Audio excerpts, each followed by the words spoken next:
Doug Stewart Show, and I'm your boy Doug Stewart. Thank you for joining me. Yes, September 18th, 2014. Happy Monday to you. Hope you have a great week.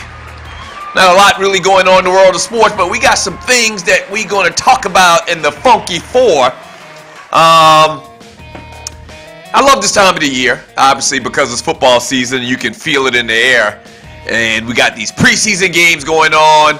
There's a lot of big things going on the world of the NFL, and college football is about to kick off real soon here, which you got Texas A&M taking on the University of South Carolina at Williams-Brice in the first game of the year in the college football season.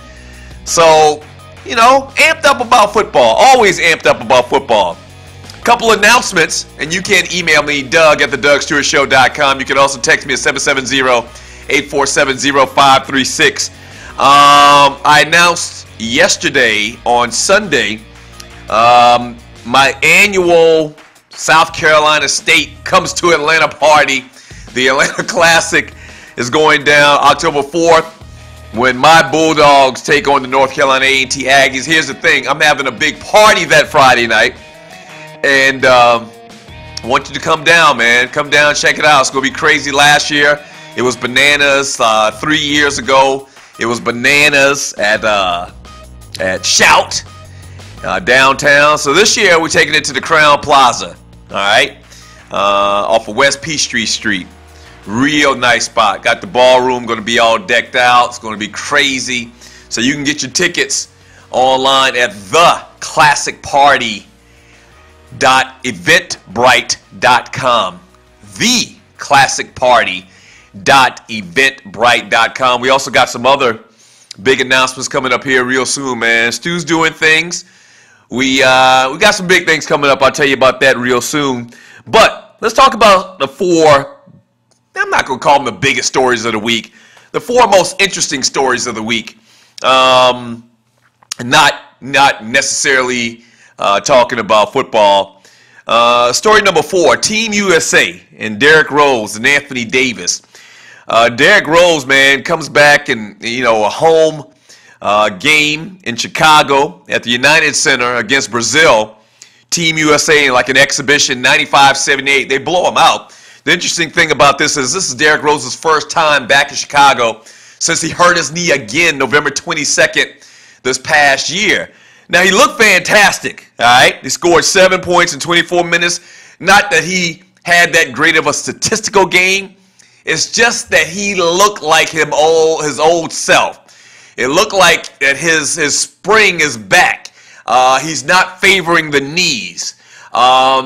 He's not thinking about, the injuries that he's had over the last couple of years. He looks like the old Derrick Rose that we remember seeing in college and that he was before he started having the knee injury. So that was a very positive thing to see. And the Chicago people love Derrick Rose.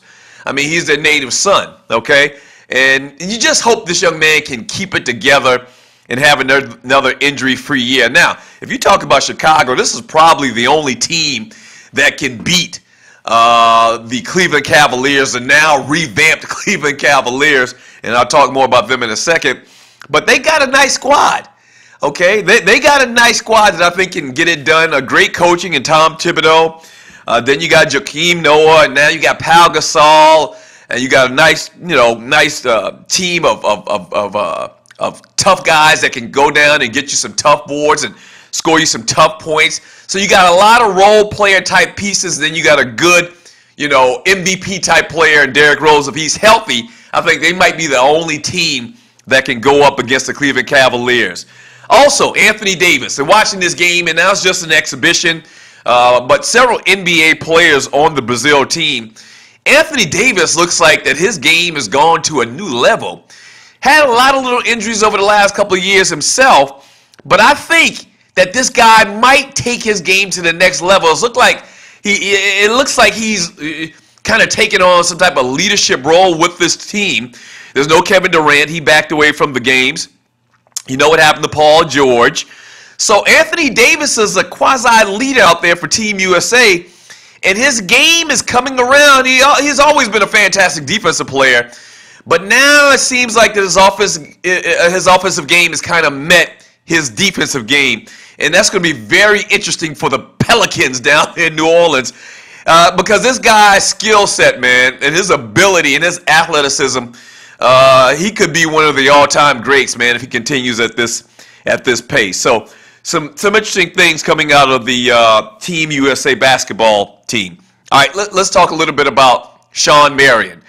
Not really a big deal as Shawn Marion has agreed to go to the Cleveland Cavaliers, and this is story number 3 in the Funky Four, the 4 most interesting stories in the week ending September 17th, 2014. The big thing about Shawn Marion going to Cleveland is that Shawn Marion is going to Cleveland.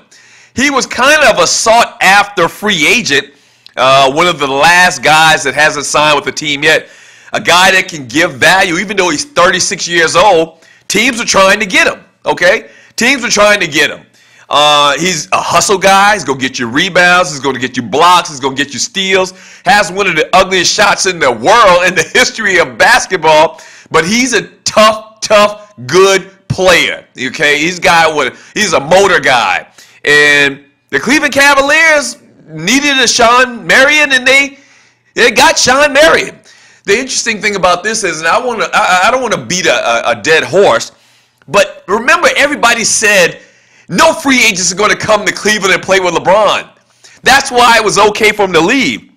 And I totally disagree with it. And I think that fact is coming to fruition right now. He didn't have to do it. He didn't have to do it. Guys want to play with the best player in the game. And I think over time, even if he didn't leave Cleveland the first time, I think that would have happened. I think he would have won rings without leaving Cleveland and going to Miami. So it's just very interesting that everybody named Mama, the Cleveland can't get free agents to come up there. First of all, they were getting free agents, okay?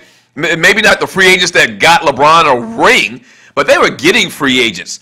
They just didn't get it done at that point. Very interesting that Shawn Marion, another free agent, is going to play with LeBron James in cold-ass Cleveland.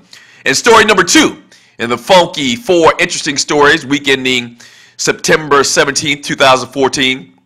The BCS is no more. You now have the college playoffs upon us. And the AP poll just came out with the top 5 teams in college football. At number 5, Ohio State. Number 4, Oklahoma. Number 3, Oregon. Number 2, Alabama. And number 1, the Florida State Seminoles. With Jameis Winston coming back this year, can he win another Heisman? Can he win another national championship? We will see. The interesting thing about this year that's much different than years in the past is the fact that now we have a playoff. Now we don't have to worry about the BCS, all right, that's been in play, I think, since 1998. We got a real college football playoff. Now it's, 4 teams, but damn it, you got to start somewhere. I said this before, and I'm happy at that fact. Play the game, win your championship on the field, and that's what we look like we're going to get in the season 2014-2015. And the number 1 most entertaining, interesting story this week in the world of sports, week ending September 17th, 2014, is the dreadful, horrible, yeah, I said it, Dallas Cowboys. Now listen, I said this earlier, and Cowboy fans are very, very sensitive. I don't care, though. I keeps it real, and I'm just giving you opinions. Now, there's been a lot of preseason football, and it is just preseason. But I've seen Dallas get destroyed, 2 times. And this game really wasn't a game where they got destroyed. I think they only lost by 3 points against the Baltimore Ravens. But if you watch the game, Dallas really looked like they didn't belong in the same field with the Baltimore Ravens. And I'm not talking about the score. I'm not talking about the fact that Tony Romo threw a touchdown pass and his completion percentage was pretty good. Just watch the game. Baltimore might just be that much better, and I said this on Twitter. They might just be that much better of a team, of an organization, of a franchise right now. But they just looked like that they were playing at a different level than the Dallas Cowboys in this preseason game. Now, it is early, but I think Dallas fans are going to have a long, long year. The Cowboys are going to have a long, long year. They don't look good. And I'm looking at their schedule right now, and let me back up one little piece here. The Dallas Cowboys, all they have offensively is Dez Bryant. I really believe that. Now, Tony Romo's a fantastic quarterback, throw for a lot of yards, a lot of stats, but I don't think Tony Romo's healthy. I don't think that back is healthy. He doesn't seem to move around the same way. It seems like that he's kind of favoring it to a degree and taking very cautious, careful steps in the way that he moves out there in the football field. That might just be me. He might be 100% healthy, and I might be wrong about that. But I kind of sense that. I kind of feel that about Tony Romo. But Dallas, clearly they can score points, but the problem is this. You got Dez Bryant. You got Jason Witten, who's old as Methuselah. You got, I don't know, Tony Romo, who we just talked about, who really, I think, is not healthy. And then you got DeMarco Murray, who's got knees like the Tin Man, okay? He does, all right? What Dallas can do is they can score points with most teams, but the problem is their defense. Last year, one of the worst defense, I think the worst defense in NFL history statistically. And I'm looking at this Dallas defensive depth chart, and they have nobody. They absolutely have nobody on this team that you would even know about. I don't think most fans can name two players off the Dallas Cowboy defense. You know about Sean Lee, injured, out for the year. He was definitely the stalwart of that defense. DeMarcus Ware is gone now with the Denver Broncos, but the rest of this lineup, George Selvey, Nick Hayden, Henry Milton, Jeremy Mincy, Bruce Carter, they got nobody. I mean, the most notable guy on this defense is Brandon Carr, who really hasn't produced the way that the Cowboys and football people thought that he would coming over from Kansas City. So they're not going to be able to stop anybody. And I'm looking at their schedule, and Dallas got 4, maybe 5 wins this year. Okay, and I said it. I'm saying it right now. No offense to the Dallas Cowboy fans. Nobody's picking on the Dallas Cowboy fans. Y'all got 5 wins in your gun this year, possibly. And what's it been, 17, 18 years since the Cowboys have won a Super Bowl? Won maybe 2 playoff games in between that time? It's a long year for the Dallas Cowboys. I'm just going to say that. It's going to be a long year for the Dallas Cowboys. And nothing personal, but I'm sticking to my prediction. Dallas Cowboys win 5 games this year. I'm giving them 5 games.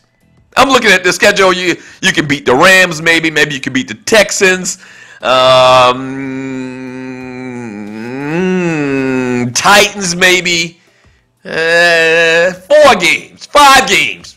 Dallas, mark it down. Bookmark what I'm saying today. Cowboys are going to struggle this year. It's not the players. The legacy of the Dallas Cowboys being one of the premier franchises in football is really, really gone at this point. All right? I want to get your thoughts, man.